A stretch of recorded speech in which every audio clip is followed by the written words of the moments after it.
Ladies and gentlemen, podcasting since 2005. You're listening to Gamertag Radio with your host, podcaster Hall of Famer Danny Pena, the always opinionated Paris Lily, and from outside of the norm, Peter Toledo. This is Gamertag Radio.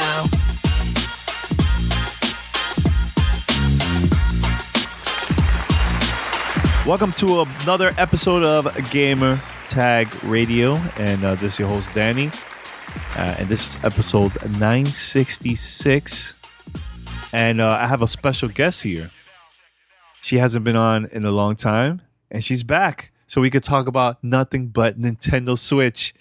We have Mandy here in the house, aka Lady Luck. What's up, Mandy? What's up? It's always funny because I come back like specifically to talk about Nintendo.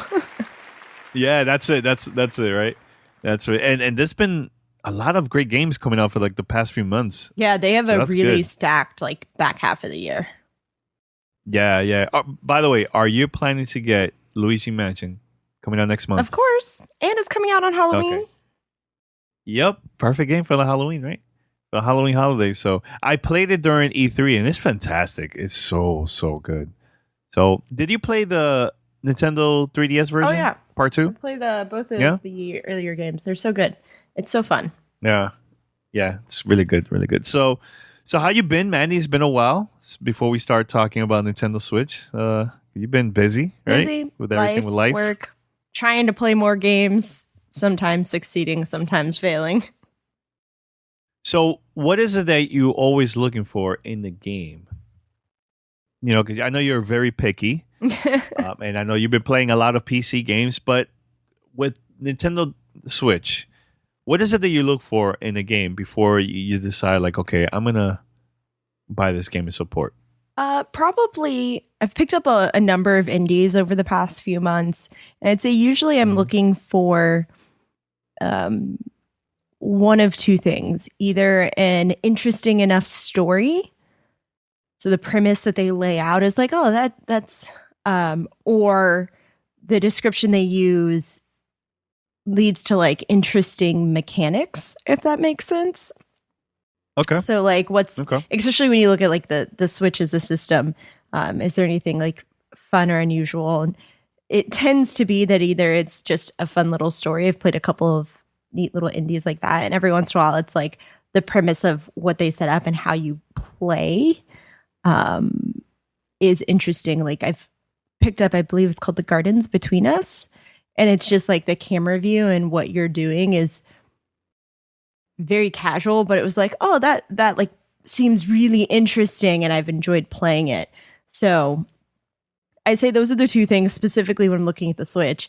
More generally, if it's not kind of a story-driven game that I'm looking for, like, oh, would this be fun to play with friends?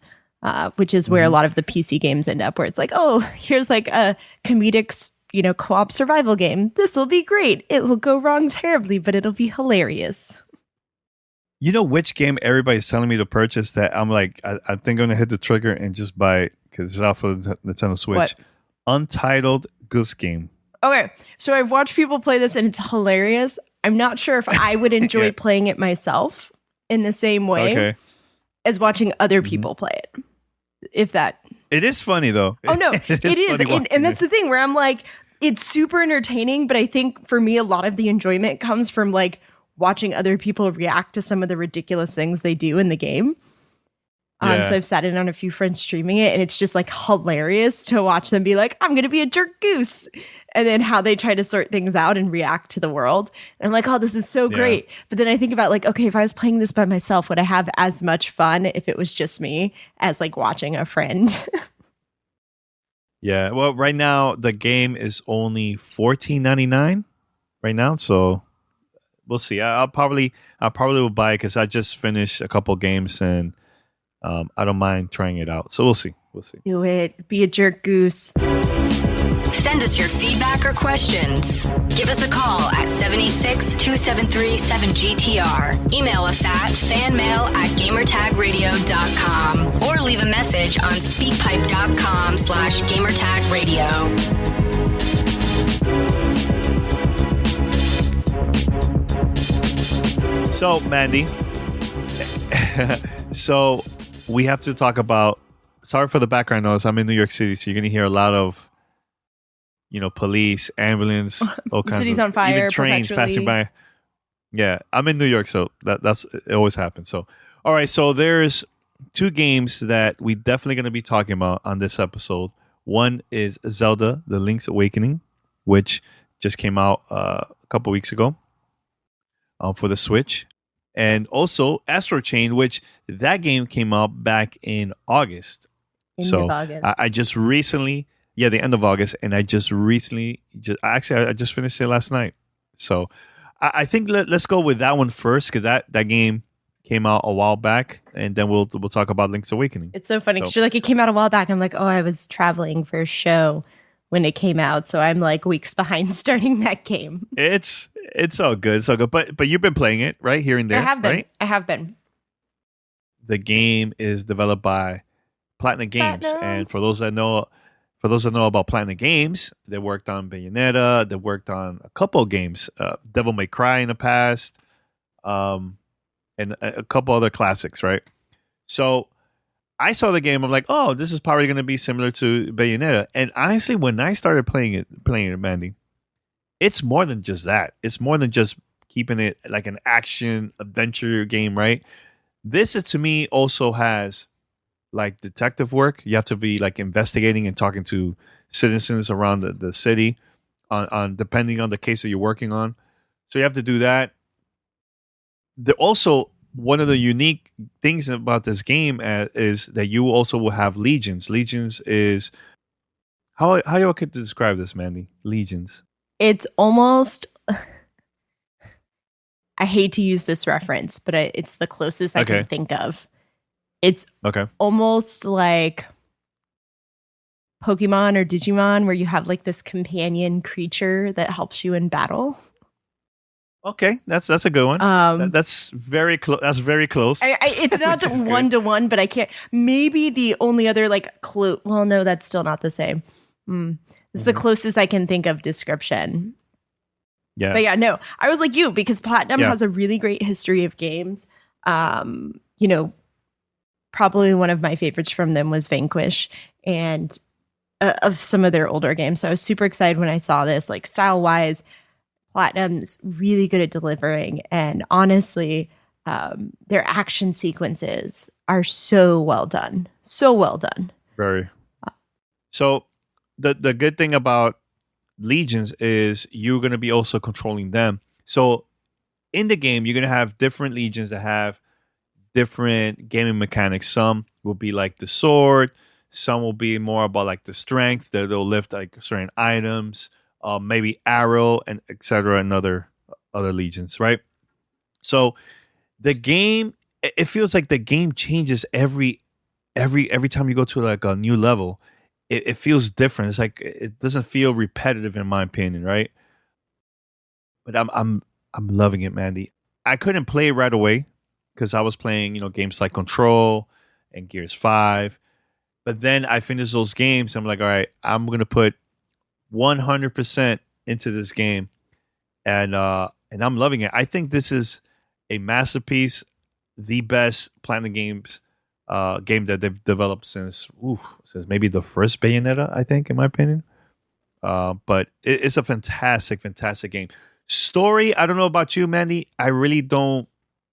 How do I say this? I didn't really care much about the story. I think it was more about the visuals, the music, the gameplay mechanics, just everything overall. Besides the story, is the part that grabs me the most, like my attention when it comes to this game. Yeah, so what about you? to kind of lay a short preface of the story. So you're playing as essentially a police officer, and you're in kind of this, I don't want to say post-apocalyptic because that's not quite, but the world isn't as great as it could be. And you have these legions. Mm-hmm. You kind of get pulled into this special task force that you get paired with this creature that you take into combat, and you're trying your best to protect the people of the world and kind of chase down these enemies that are causing trouble. So I think I'm still quite early in the game.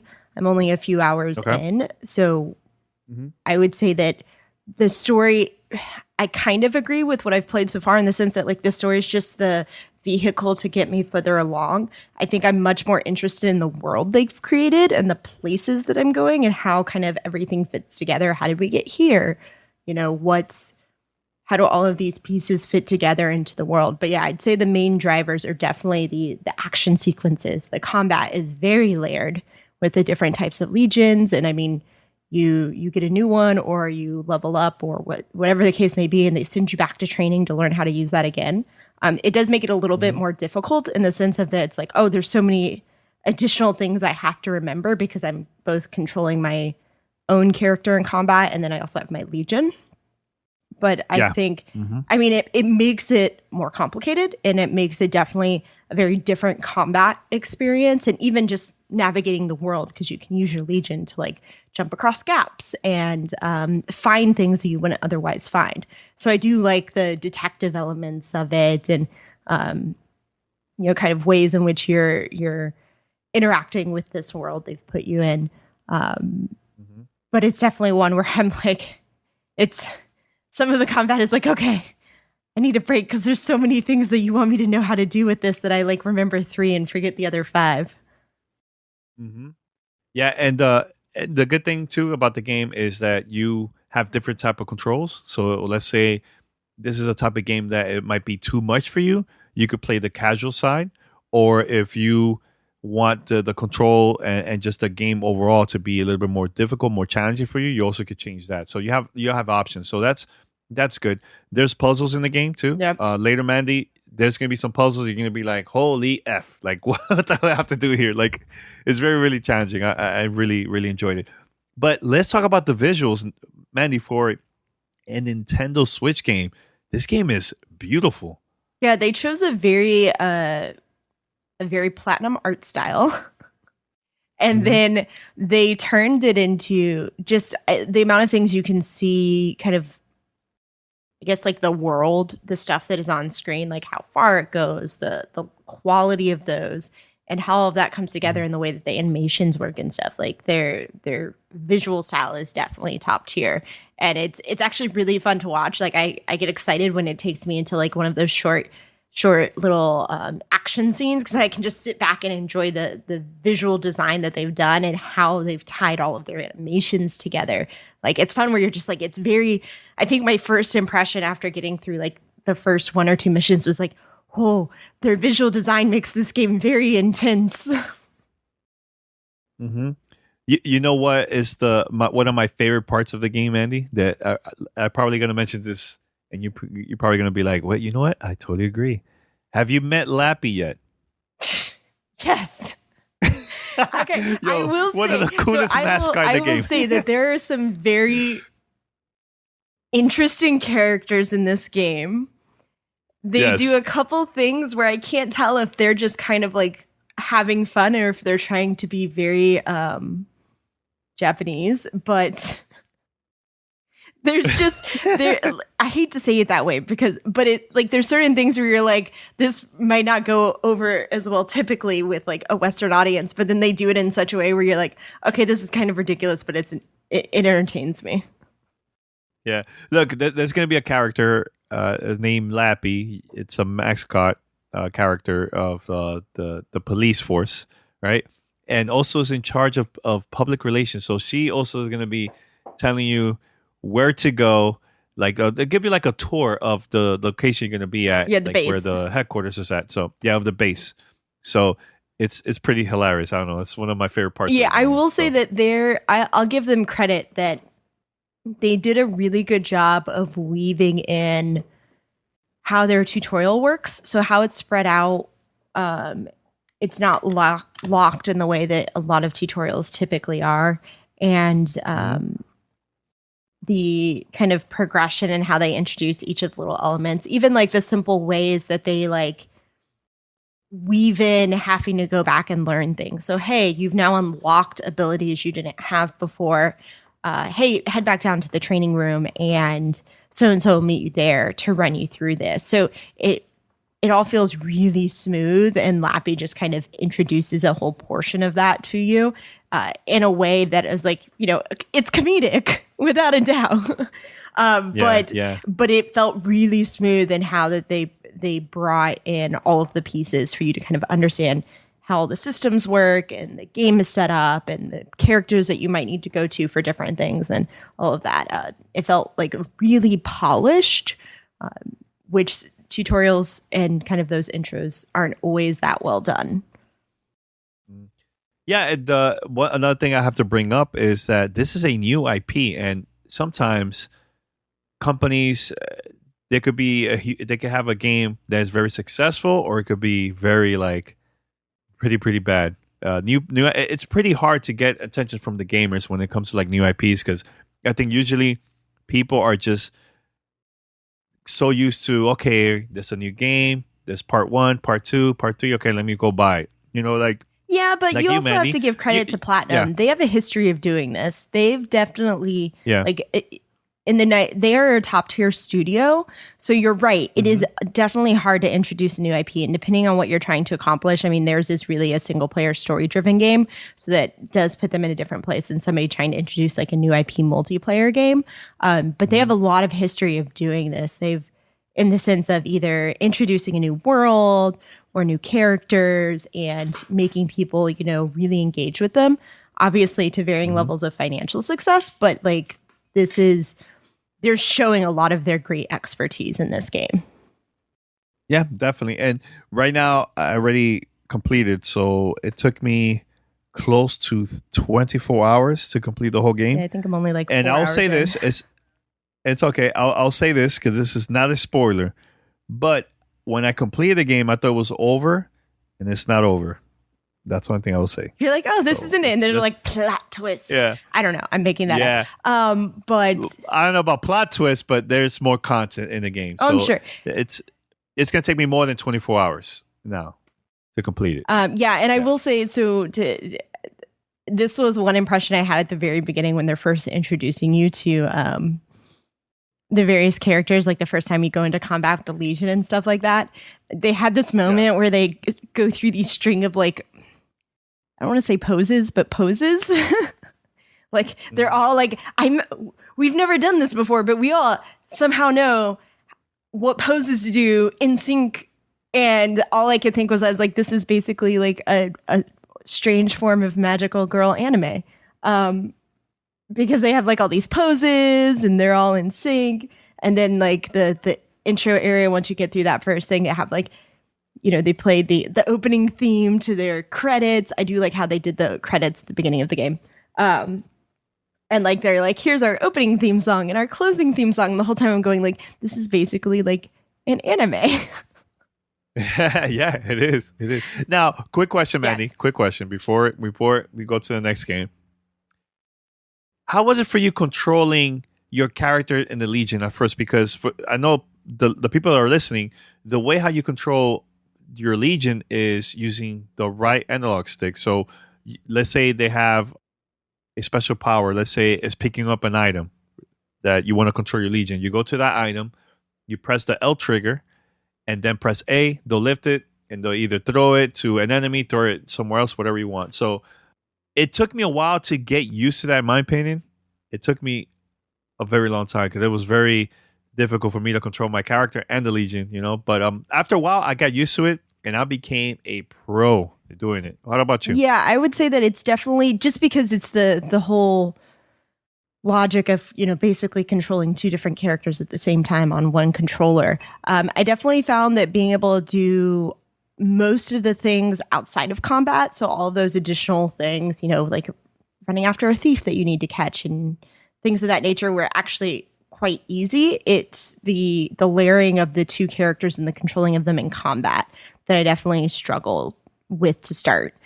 Just because it's like you kind of default to the button presses that in combat, and those don't always work out to the characters the way you think they will. So I definitely would be like, yeah, I'm going to do this. And then I'd accidentally do some action with my character, not with the Legion. I'd be like, oh, that's not what I intended. So there were definitely a few like misfires. But I think as you get used to the controls and get a little more practice in using them, it does feel more natural. But I think it kind of reminds me of playing those kind of top-down arcade games where, one control is your movement and the other control is like spinning around, or, the where you aim and stuff like that. And it feels a bit awkward if you're not used to doing that at the start. So I would compare this very similarly. I recommend for people listening, go buy this game if you have a Nintendo Switch. This is honestly one of the greatest games that has been coming out this year so far for Nintendo Switch, like exclusives. So yeah, I've not completed the game, yeah. So mine is an impression. But if you, it's an impression, yes. But if you have played Platinum games before, the Bayonettas, Vanquish, they worked on Evolved, right? I think they worked on Nier. Nier, yes, that's another really good game. Yeah, Nier, in terms of like slightly more recent games. So if you played any of those and you enjoyed them, 100%. I mean, if you like these kind of RPGs in that instance that are very combat and action focused, 100%.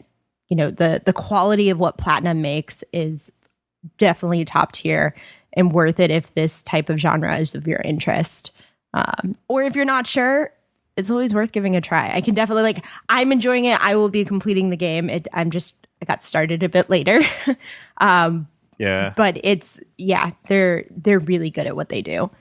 So if you like Platinum's previous work, or that you enjoy, action adventure games of this nature, 100%, it's worth a try. Yeah, this is so far for me is contender for Game of the Year. Hands down, for sure. You're listening to Gamertag Radio.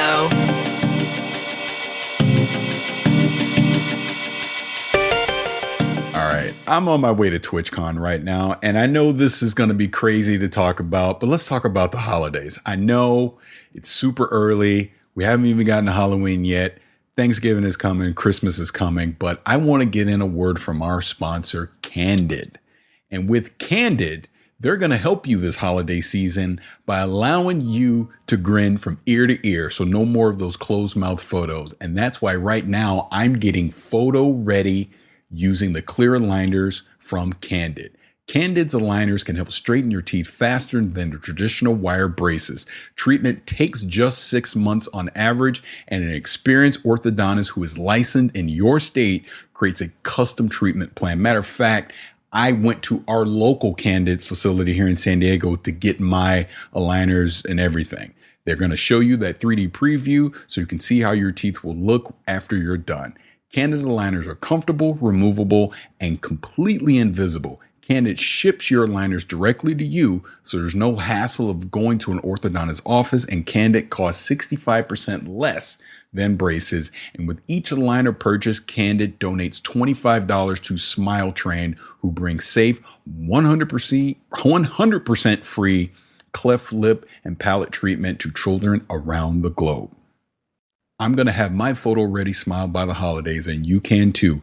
Go to candidco.com/GTR and use our code GTR to get $75 off. That's candidco.com/GTR. Use our code GTR for $75 off. That's candidco.com/GTR. This is Gamertag Radio. Voicemail at 786-2737-GTR. All right, so we're going to go to the next topic, and that's Mandy's favorite because I don't have this game at all. I did play this game back in the early days for the Game Boy Color. Yep, the Game Boy Color. I actually have this. I was going through my side story. I'm moving apartments. Yeah, I was going to mention the name of the game, but no, I was going to say a side story is I'm moving in a couple of weeks, and I've been packing all my things. I actually found my original Game Boy copy while I was packing, and I was like, right. oh, I'm playing this right now. But it's The Legend of Zelda: Link's Awakening. Yes, Mandy, you've been waiting for this for a while. I mean, right? Nintendo can just, I'll throw my wallet at the screen if they could just re-release in some way, shape, or form, or remake, or all of that, any of the Zelda games, I'd be quite happy. I think there's an entire window of 6 or 8 years of games I'm waiting for.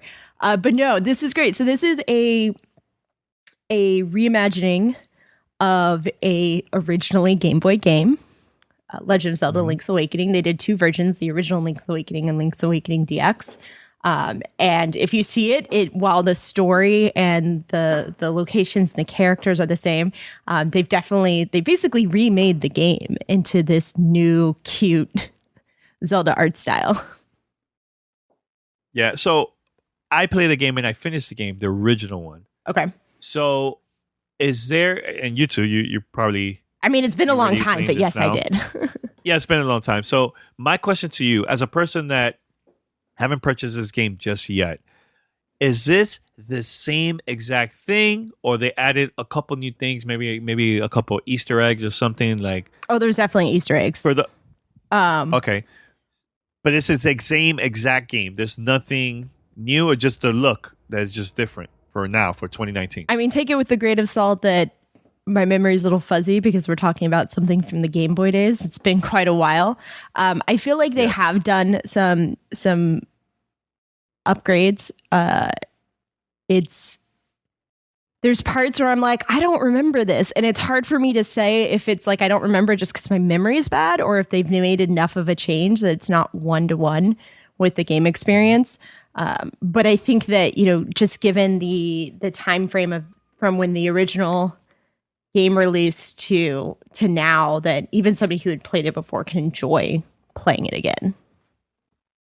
So I remember a little bit about the game. I know that Link was like in the middle of the ocean on a boat, and there was like a really bad storm that it knocks him out, and he wakes up and he was like in an island, and you start your adventure from there. Am I correct? Yes. So it's actually funny, if you ever get the chance, you should go find, I think IGN did a side-by-side of the opening sequence of this one versus the Game Boy game, and it's pretty much 1-to-1, art style aside. But yeah, so Link is out sailing and ends up in a storm, and his ship goes down, and when he wakes up, he's washed ashore on an island.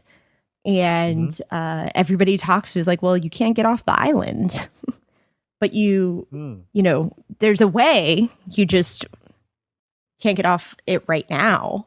And so you're playing through the sequence of him, kind of unlocking the various things he needs to do around the island and the magic tied to it to be able to basically escape.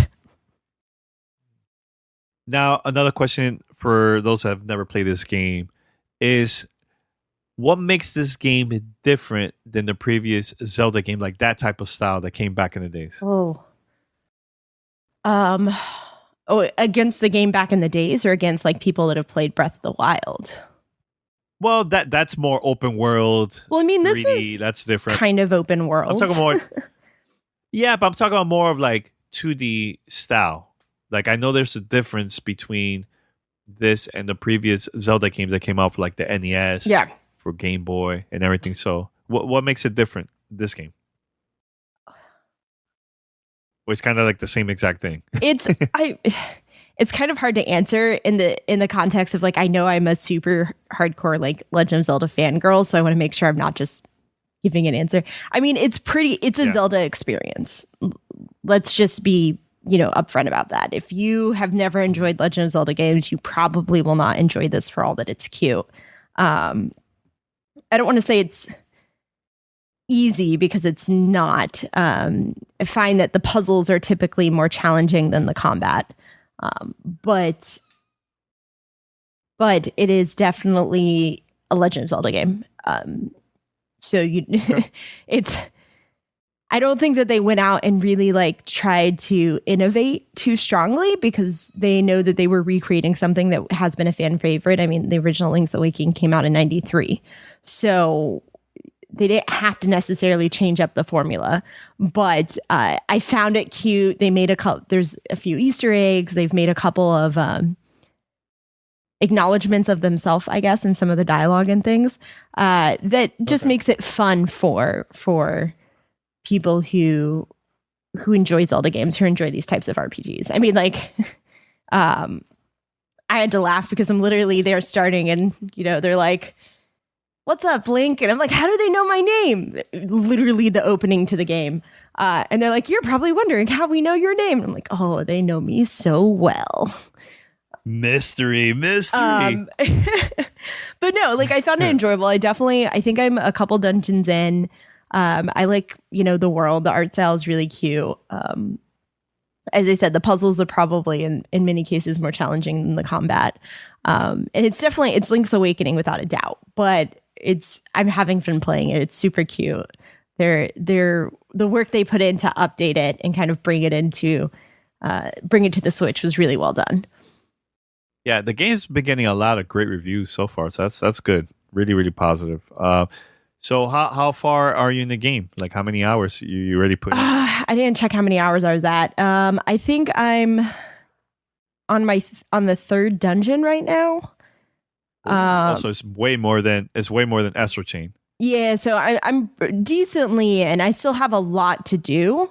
I get very easily distracted by side missions and side quests and things, or like I like playing the mini games. So I definitely like go wander around and like clear all the grass and plants and things so I can get rupees so that I can go back and play the games or go fishing.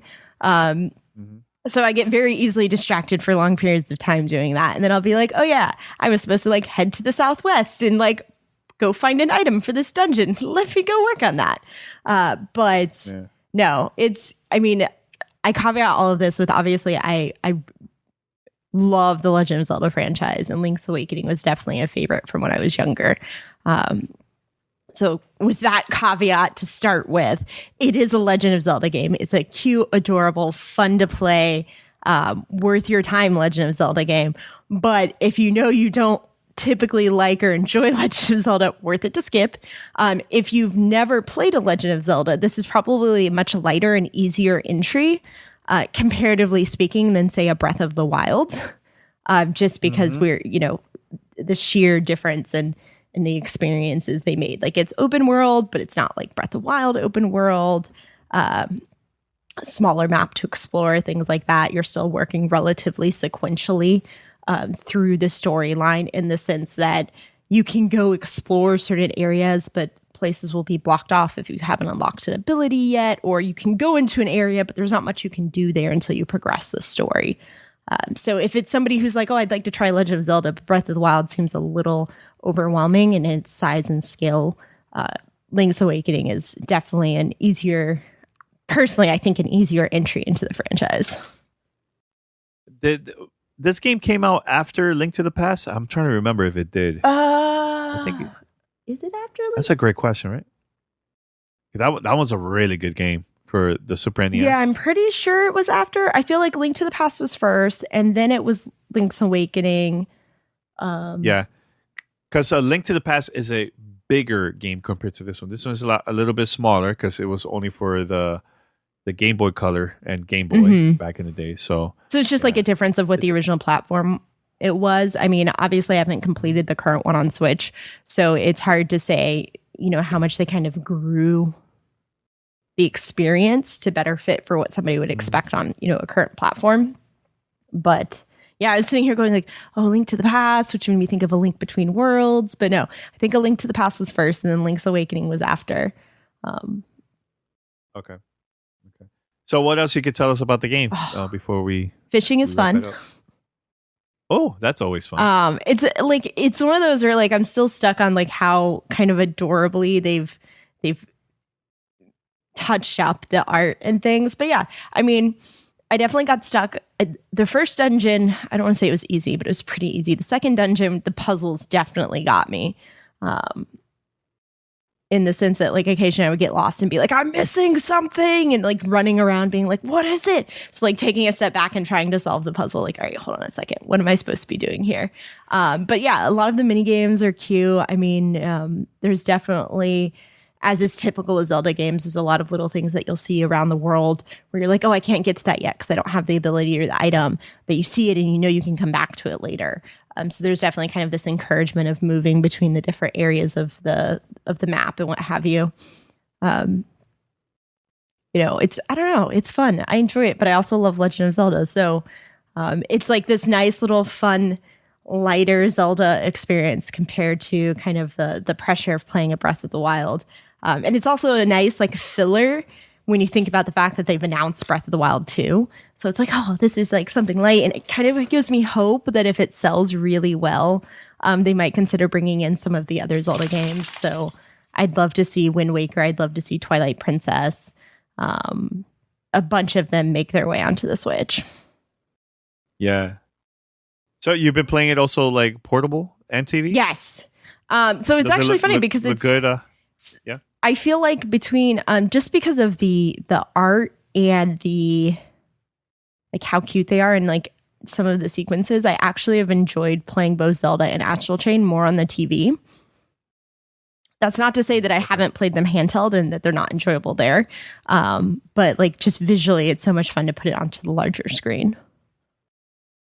And how's the music on this game now compared it's so okay. So back in the days? I know there's a huge difference. It's gonna sound more now, but yeah, no, but it's still very much like they did a really good job of kind of like touching up some of the area themes and things like that. Like when I'm out in the middle areas, you know, the field themes and like humming along to it, it's very recognizable Legend of Zelda, but still like kind of like very much, I don't want to say cutesy, but like fits with the style of what you're seeing and what have you. So the audio design definitely fits into kind of the experiences you're playing through. All right, cool. Well, Mandy, I don't know if there's anything else. Is there any games that you're excited for that's coming in the future? So many games. Besides Luigi Mansion. Because I know the last Nintendo Direct was a couple weeks ago, which was awesome. Really good. There's so many good things to come from Nintendo, from multiple. I mean, I think the one thing, once I can get past Astral Chain and Legend of Zelda, obviously we chatted earlier about Luigi's Mansion 3 coming out the end of October. Yes. And then the other one, which I'm just like bated breath waiting for, is definitely the Pokemon games.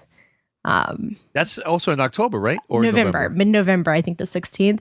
And like those are the ones because I have been legitimately, not that the Pokemon Let's Go games weren't enjoyable, but I think this is what I've been waiting for since the Switch was announced, was having a true mainline Pokemon game out on the Switch. And literally like I keep like it gets closer and I keep looking where I'm like, okay, well, here's my 3DS and here's my DS and here's like 15 old old Pokemon games I could play, but I'm like, if I just wait a couple more months, I'll have it on the Switch. Yeah. Well, I'm getting The Witcher, which is coming out now in October. I'm going to replay it again because that game is one of my favorite games of this generation so far.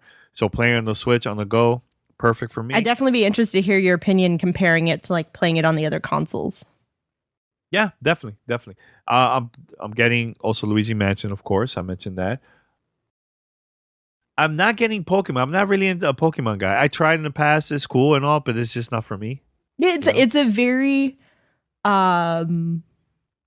specific game experience. I think, and it's not for everybody, but I'm very excited about a lot. I love seeing all of the news that the Pokemon and Nintendo accounts have been posting about it. So I'm quite looking forward to losing like 500 hours of my life in that game. Well, next year, I'm excited for this. Phantasy Star Online 2 is coming to the States, and it's not only going to be available for Xbox, but it's also PC, Nintendo Switch, and PlayStation 4. And it's a free game. So, Mandy, I don't know which version you're getting. It's a free game. But probably the Switch. I mean, I'll try it on everything. But I like the stuff that can travel. My brother and I, we're going to play the Xbox. I'm going to have it on the Switch because I hope it's cross saves. That's that true. would be awesome too. If there's cross saves, I know might it has start cross-play on PC. Yeah. What else?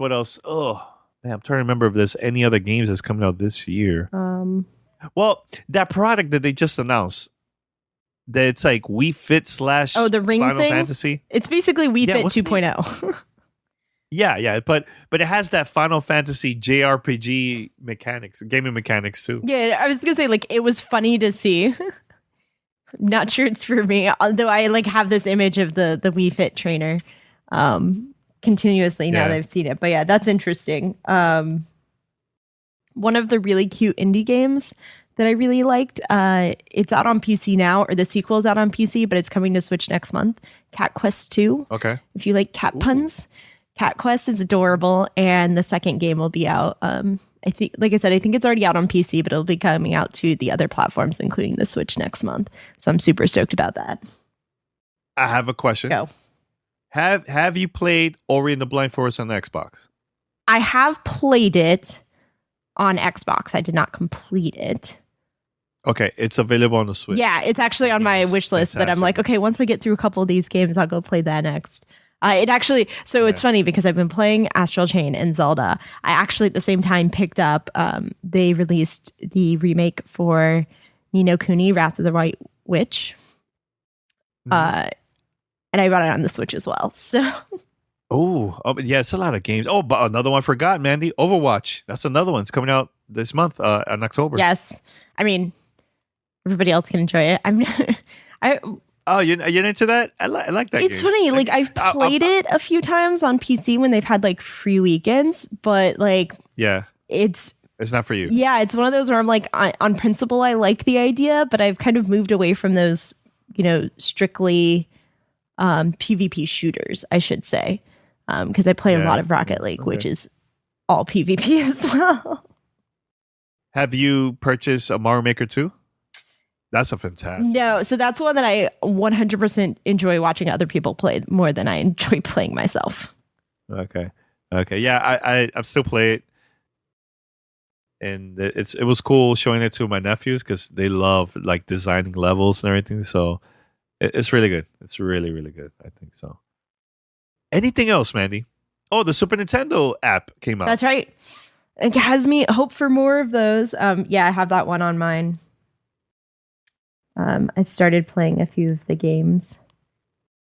Cool. All right, Mandy. Well, just want to say thank you. I know this was was it a super last minute? Not really. No, we had warning for this, but it's always fun to chat about the cool new games that are out or the stuff that you enjoy playing. Yeah, definitely. By the way, Mandy, I was thinking about doing this, and I'm going to mention it here on the podcast because I think I mentioned it to you a long time ago, but I wasn't like 100% sure if I'm going to do this or not. So for the past few weeks, I've been putting in some like throwback episodes on Thursdays. So it's throwback Thursdays of stuff that we recorded back in the day. So in the future, I'm going to put some backlog episodes as a throwback Thursday in there, because it's you and David just talking about different games. All the stuff that we never finished and we went back and played. It's funny you should bring that up because we were actually joking about backlog the other day. And you were? Okay, so for those of you that don't know, at one point in time, we did, myself and another former Gamertag Radio member, David Tusley, did a segment called Backlogged, which was literally me going into my giant list of games for stuff I'd started but never finished. And we would both play it because we had some overlap in that, or he'd be like, oh, it's a game that's 10 years old now. I can buy it for $5. And then we'd sit down and we'd talk about it. We'd talk about like, why didn't I finish it the first time? Did I like it? Was it worth it? That sort of thing.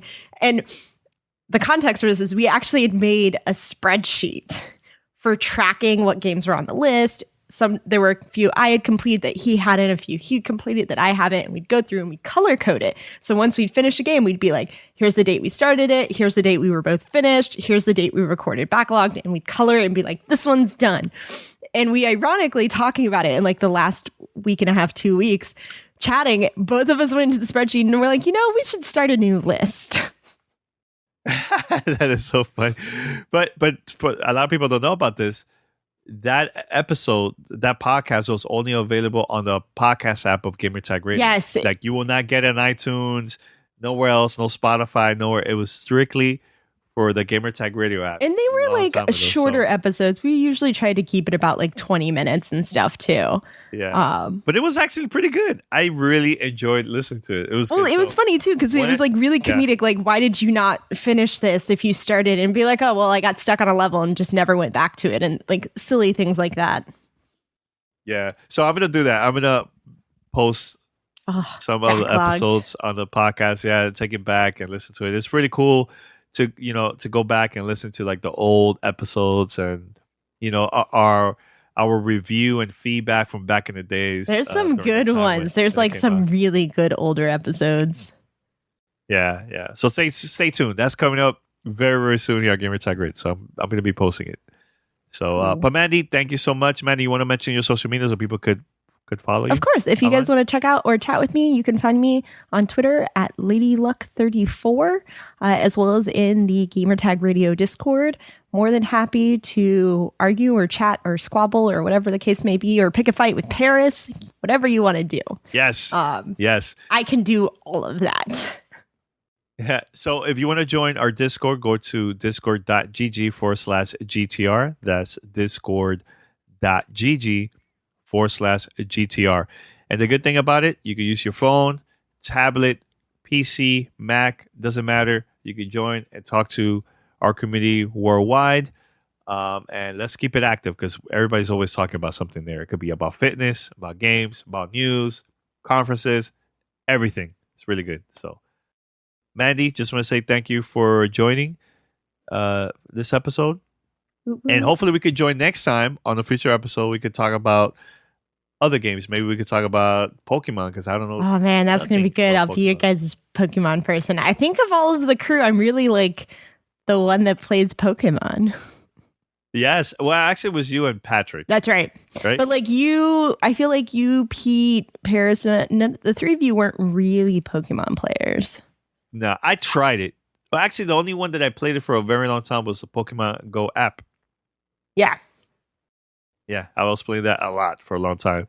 And you know what's funny? So I'm going to mention this very quick before I wrap it up. So I moved to New York, so I got together with a friend of mine. She's not a gamer. Like, she's like a casual gamer, right?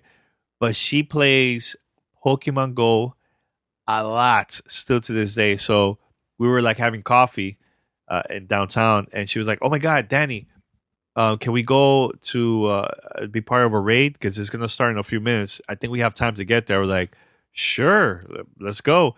So we walked from downtown, and we ended up going to Central Park, and they had like a huge raid. So when we got there, it was only like maybe 6 people, right? And then out of nowhere, it was like a full room. I was like, "Wow, that was pretty fast." So it's I always know when they're doing some kind of like festival thing in the game, because there's about 10 different Pokestops right in the park that I take my dog to go play at the dog park. And so like I literally am like pulling in and all you see are a bunch of cars and a ton of people just wandering around. I'm like, oh, there must be a Pokemon Go festival this weekend. Yeah. Can I please get to the dog park so that my dog can play? It's usually how it goes. They're like all very slow moving people walking around on their phones. Like, I appreciate that they're out and they're, walking around, but I'm also like, you're in the way. I'm literally just here for my dog to go play. And I noticed too, like I'm there looking, I'm like, okay, I see a group of people sitting down, different places by themselves. Yeah, all of you are playing Pokemon Go. I see you. You. So just want to bring that up very quick. So, all right. So everybody, thank you for listening to Gamer Tag Radio. Remember to head over to gamertagradio.com, post your comments and feedback. Remember, join Discord, discord.gg/GTR. You can find us on any podcast app. Just look for Gamer Tag Radio. We're there. Subscribe, follow, post a review, all that stuff. All right. Until next time, we're out. Yeah. Peace.